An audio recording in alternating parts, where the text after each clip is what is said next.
Welcome to Women of Resistance. Fadwa Ali Suleiman Al-Masri lost her husband and son in an explosion by the Zionist entity at a shelter they had been directed the family to move to after forcing them to evacuate their home. Another explosion later on took her other son's limbs. Fadwa says the reaction on the Western world towards their plight is stronger than their Muslim neighbours. No major marches, no condemnations. She implores Western activists to end the pain by making a Palestinian state possible.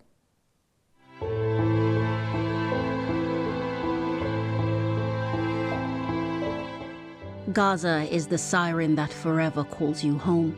As the beating heart of Palestine, you can leave, but it beckons you back. أنا فدوى علي سليمان المصري، ولدت عام 1980، ولدت في مدينة خان يونس. بعد 3 شهور طلعت على الإمارات مع أهلي. والدي كان يعمل درس الهندسة وكان يعمل في بلدية أبو ظبي. عشت هناك مرحلة الابتدائية، ومن ثم عدت إلى خان يونس مرة أخرى. The spectre of Israeli occupation was never far. Fadwa lived with the constant trials and tribulations of what it truly meant to be part of an oppressed society. طبعا طفولة صعبة، طفولة محرومين كنا من اللعبة، محرومين، دائما كان في منع تجول، دائما ممنوعين نطلع من البيت. والدي كان يخاف علينا جدا، فأصر إنه يحطني في مدرسة حكومة مش وكالة قريبة من مكان شغله عشان نروح معاه ونيجي معاه. هاي المرحلة كانت مرحلة الانتفاضة. كانوا يجوا اللي ملتمين يطلعونا من المدرسة، يجي الجيش يطلعنا من المدرسة، يصير تسجيل حجار، قنابل غاز يرموا على المدارس. كانت مرحلة صعبة صراحة. كنا نقعد ب3 أيام ما نروحش على المدرسة، وأحيانا بالشهر ما نروحش على المدرسة. بعض الأساتذة ما كانوش يجوا أصلا لأنهم يتعرضوا للاعتقال. Like most Palestinians, no barrier was too much to stop the pursuit of knowledge. درست والتحقت طبعا بالجامعة الإسلامية، ودرست الفيزياء، علوم الفيزياء، ثم درست دبلوم تربية أيضا من الجامعة الإسلامية. كانت الدراسة رائعة، صديقاتي كانوا رائعين، صديقات الدراسة، وأجمل أيام حياتي كانت في الجامعة الإسلامية وعلى مقاعد الدراسة مع صديقاتي. أي وطن يقع تحت الاحتلال لابد أن يتعلم أبنائه حتى يستطيعوا أن يقاوموا هذا الاحتلال. The soul of Gaza cries out with the injustice meted out to its people. Its very soil saturated with tears, blood, and the bodies of the fallen. Fadwa recounts her own experiences of life during this genocide in all its visceral ugliness. تجربتي في الإبادة الجماعية صعبة جدا. نزل علينا مناشير إخلاء المنزل أو إخلاء المنطقة الموجودين فيها منطقة قتال خطيرة، وتوجهوا إلى مراكز الإيواء.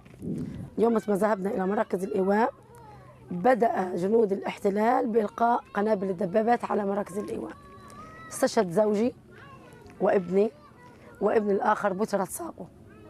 كان يوم صعب جدا. خرجت يومها، دفنت زوجي في نفس اليوم، ثم ابني الآخر حينما علم أن ساقه بترت فوجئ ومات إثر جلطة على الرئتين، وأيضا دفنته. هذه اللحظة خرجت إلى رفح، توجهت إلى مدينة رفح. في تاريخ 12/4 توجهت أنا وأبنائي لنعود مرة أخرى إلى خان يونس، لأنه وقتها قالوا صاروا ينزلوا منشر العودة إخلاء مدينة رفح. في هذا اليوم توجهت إلى بيتي، وجدت ركام. صعد ابني، كان يوم جمعة، صعد على ركام هذا المنزل. صوت الزنات كان قريب جدا من المكان، وكان الطائرات تحلق بشكل كثيف جدا. صوت انفجار كبير، وجدت دخان، لقيت ابني أسود أسود، ساقيه مبتورات. ذهبنا لنسعفه أنا وأخوه، لم نجد من يسعفه. ظلتني 1.5 ساعة بحاول أسعف ابني، ما لقينا حدا. طبعا كان يوم صعب أيضا آخر في ظل هذه الإبادة. كل يوم بيمر هو أصعب من الآخر. حاولنا نسعفه، وصل المستشفى دمه 2، تم إنعاشه وتم علاجه، ولكن بتره كان خاطئ. Fadwa has one burning mission: to try and get specialist help for her now disabled son. من يومها للآن وأنا بحاول أعالجه، وبناشد العالم إنه يساعدني أخرج مع ابني لعلاجه لا حياة لمن تنادي. حصلت على تقرير نفسي من طبيبة في أطباء بلا حدود، وأرسلته إلى مؤسسات دولية، وأرسلته إلى مؤسسة مسلك لحقوق الإنسان في إسرائيل، وأرسلته أيضا لمنظمة الصحة العالمية لمساعدتي للخروج مع ابني. في كل مرة بيقولوا لي لازم نعمل لك فحص أمني. طبعا أنا لن أتنازل عن حقي في أن أرافق ابني في رحلة علاجه، وأن أخرج أنا وابني وأشوفه بقف على رجليه مرة أخرى. مش هتنازل عن حقي أن أشوف ابني متعلم، حتى وإن لم يتوفر العلاج والتعليم في غزة. أنا هطلع في ابني برا وهعلمه وحيتعالج. For Fadwa, life now renders the past perhaps a rosier one. It's hard not to linger for what was when the present is a soul-sapping descent into the Israeli-fueled abyss. كنت أعيش حياة سعيدة جدا مع زوجي وأبنائي. كنت أهتم بدراستهم جدا، كانوا ممتازين ومتميزين في الدراسة، كانوا مفعمين بالحياة. كانت حياتنا حياة سعيدة، انقلبت حياتنا 180 درجة. خدم المنزل، استشهد زوجي، خسرنا أحد أبنائنا، استشهد في الحرب. إن شاء الله هو شهيد في الجنة، خسرنا في الدنيا لكن إن شاء الله هو ذخر لنا في الآخرة. أصيبوا أبنائي بصدمة، كلهم بيعانوا حالات نفسية. حياتنا في الخيمة زي ما أنت شايف بين الرمل. جرح ابني أصلا مش راضي يتعافى. نقل المية معاناة، توفير غذائهم معاناة. أصبحت الحياة، كان زمان حياة كريمة، أما الآن لا أجد إلا العجز والقهر والجوع. هي اختصار حياتنا. Fadwa speaks for Palestinians when she says the idea that Gaza will be simply given over to foreign powers is a non-starter. أعتقد أنها فكرة فاشلة جدا. نحن شعب إيماننا راسخ بالله عز وجل، عقيدتنا مستمدة من كتاب الله وسنة رسوله. كل شعب غزة يؤمن بأنه هو أهل لهذا الأرض، وهو مالك لهذا الوطن ولهذا التراب. لا أستطيع أن أحد يستطيع أن يغير هذه العقيدة. This new Nakba has been brutal, but Palestinians have a secret weapon, one that has lifted, fortified and replenished Palestinian society in some of its darkest moments. الإصرار والشجاعة اللي بتمتلكها المرأة الفلسطينية بتستمدها من أجدادها، متوارثة. الأجداد اللي مصرين على العودة بعد 70 سنة، الآباء اللي بربوا الأبناء على أنهم أهل الأرض، امتلاكهم للتربية الملتزمة، كل هذا بتديها قوة وبتجعلها قادرة أنها تعيش حياة حتى لو كانت صعبة. In the midst of her own personal battles and fight for survival, Fadwa still spares a moment to assist those who are even worse off in true Palestinian spirit. نزحت إلى المواصي. في المواصي دبان، حشرات، قوارض، خيم، عدم توفر الماء. هذه مشكلة، إنك تمشي مسافات بعيدة في رمال برص عشان تشيل مية وتنقلها، هذا كمان صعب. المشكلة الأصعب في المواصي إنه ما فيش دقيق ولا في غذاء توفر لأبنائك، يعني قوت يومهم أول بأول، يعني وجبة بوجبتها بتوفر. هذا إذا لقيت. ممكن تعمل مقايضة أحيانا مع جيرانك، أنت عندك كذا وأنا عندي كذا بدلني. ممكن أحيانا مش مقايضة، ممكن يطلب منك مبالغ عالية جدا ما تقدرش تجيبه. مثلا الكيلو بضرب 70 شيكل ما بقدرش أجيبه أحيانا، بس حبة ب10 شيكل. أطعميها ل9 صنفار هذه ولا بعطيها للمريض. يعني فصار عندي أولويات في الغذاء. عندي مثلا علبة تونة ببدل المسنة ولا المريض ولا هذا مش عارف ولا الطفل، فصار عندي أولويات. السالمين بيقضوها بأي حاجة، لكن المرضى بحاول قدر الإمكان إني أساعدهم قدر الإمكان.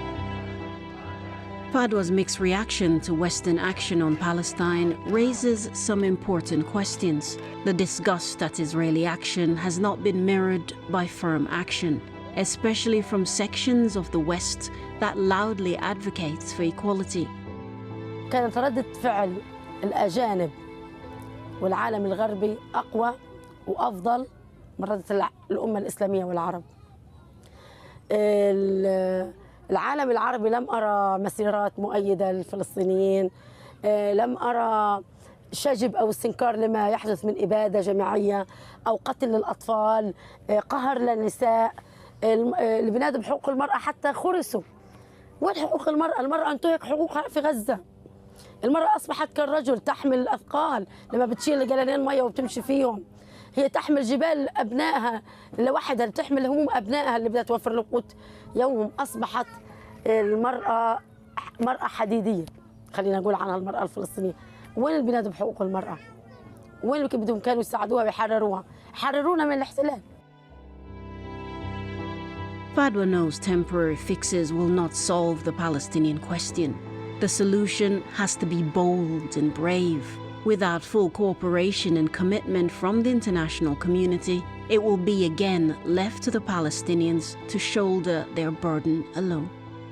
الحل لهذه الأزمة والمستقبل اللي بنطمح إليه دولة فلسطينية. أنا ما بتكلم على الصعيد الشخصي إني أسافر وأعالج ابني.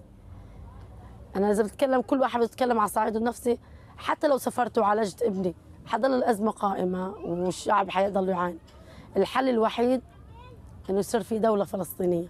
من المهم أن يسمع صوتي وتروى قصتي لما مرت به من أحداث، ليعرف العالم ماذا تعيش المرأة الفلسطينية من معاناة وألم وقهر وعجز في ظل هذه الإبادة.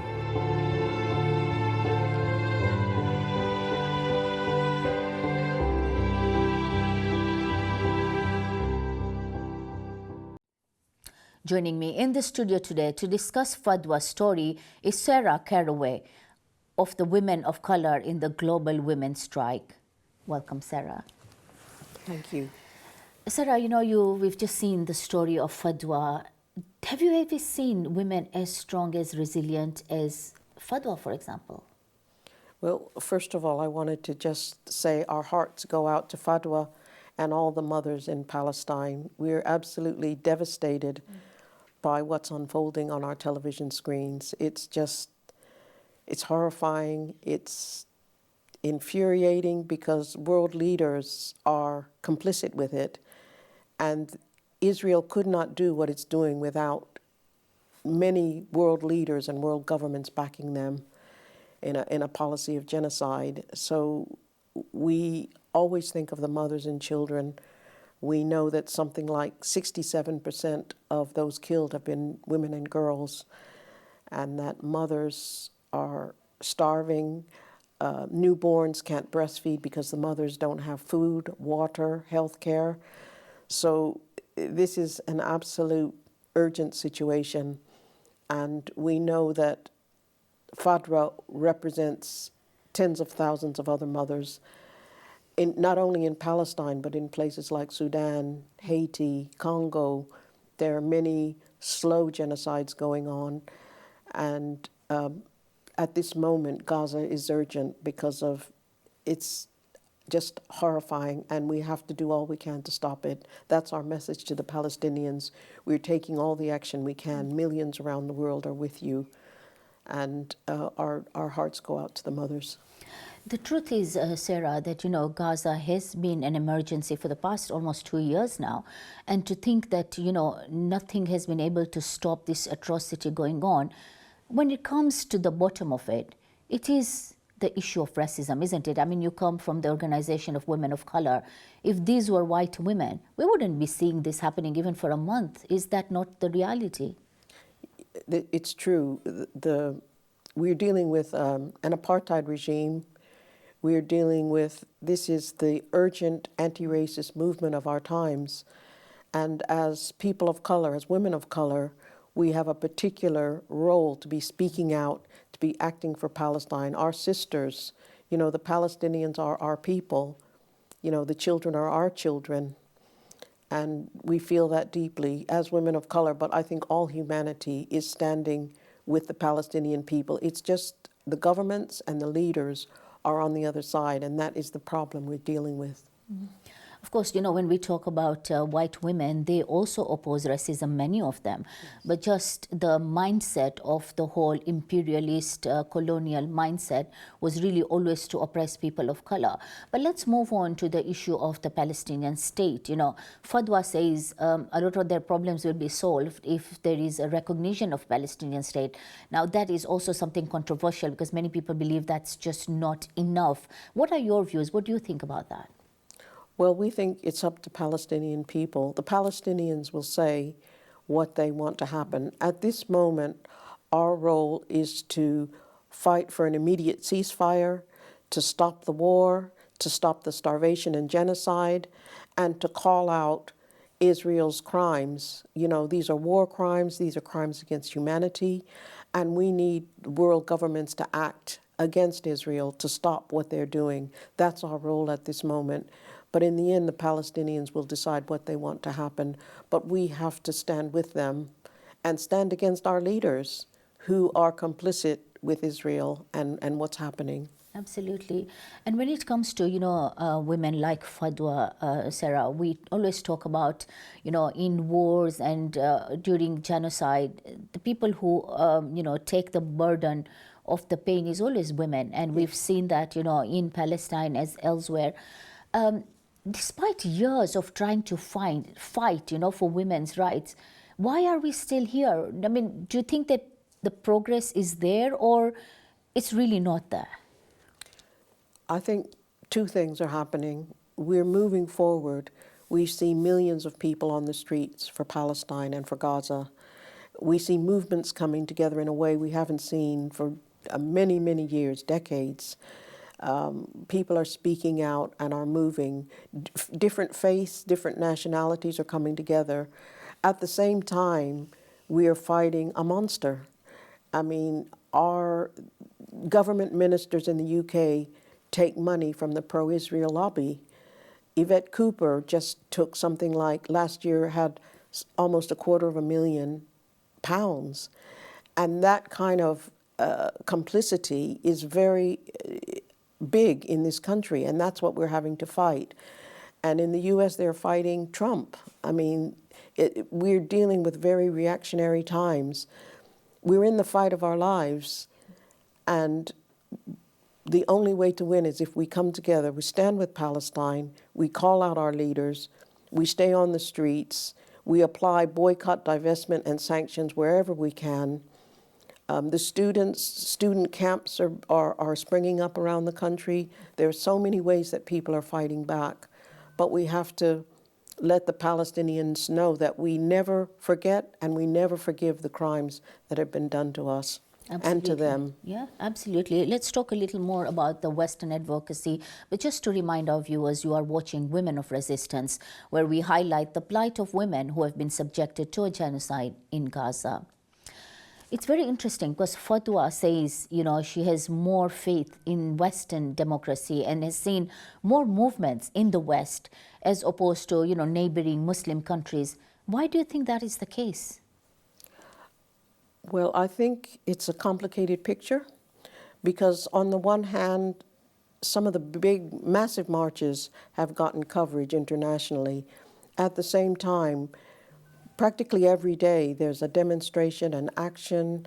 Things are happening on the ground that don't get reported. For example, we've been attending the International Jewish Anti-Zionist Network weekly picket for Gaza, which started back in October 2023. It's been going for nearly 100 weeks now, and it's been called together by Jewish anti-Zionists, which is very important that Jewish people speak out and call the Israeli government to account.